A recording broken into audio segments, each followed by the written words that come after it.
अर्थशास्त्रामध्ये Nobel price हल्ली कोणाला मिळालंय किंवा कोणत्या विषयासाठी मिळालंय हे जर तुम्हाला समजलं तर तुमच्या लक्षात येईल की फायनान्समध्ये सगळ्यात महत्त्वाची कोणती गोष्ट आहे ती.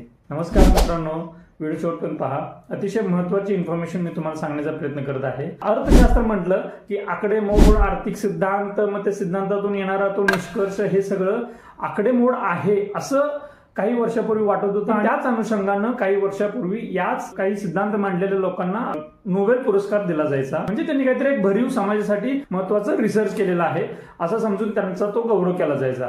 पण हल्ली डॅनियल कॅलमन यांना जे नोबेल पुरस्कार मिळालेला आहे ते अर्थशास्त्रातीलच बिहेवियरल फायनान्स या टॉपिक मधीलच, म्हणजेच माणसाच्या इमोशन्स, माणसाचे निर्णय क्षमता, माणसाचे विचार हे अर्थशास्त्रावरती किती प्रभाव टाकतात आणि त्यानुसार कशी आकडेमोड वेगवेगळी ठरत राहते या सिद्धांतावरतीच किंवा या संशोधनावरती त्यांना ते नोबेल पुरस्कार भेटलेला आहे. मित्रांनो, हे जर तुम्ही लक्षात घेतलं तर तुम्हाला तुमच्या फायनान्शियल जर्नीमध्ये खूप मोठा आधार भेटणार आहे. आणि तो मुद्दा म्हणजे तुम्हाला किती रिटर्न्स पाहिजे आहेत, तुम्हाला किती रिटर्न्स भेटणार आहेत, तुमचं इन्कम किती आहे, हे जे आकडे आहेत ना, यापेक्षा तुम्ही या आकड्यांकडे कोणत्या फिलिंगनी पाहताय, कोणत्या भावनेने पाहताय, कोणत्या विचारांनी पाहताय, हे खूप महत्वाचं आहे. आणि हे विचार परिस्थितीनुसार वेगवेगळे बदलत राहतात.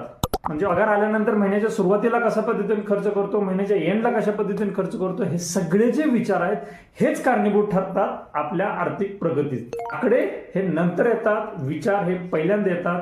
हे लक्षात घेतलं पाहिजे. तुम्हाला जर हा विषय पटला तर नक्की इतरांना शेअर करा. या रिलेटेड तुम्हाला जर काही प्रश्न असतील तर या नंबरवरती नक्की संपर्क करा.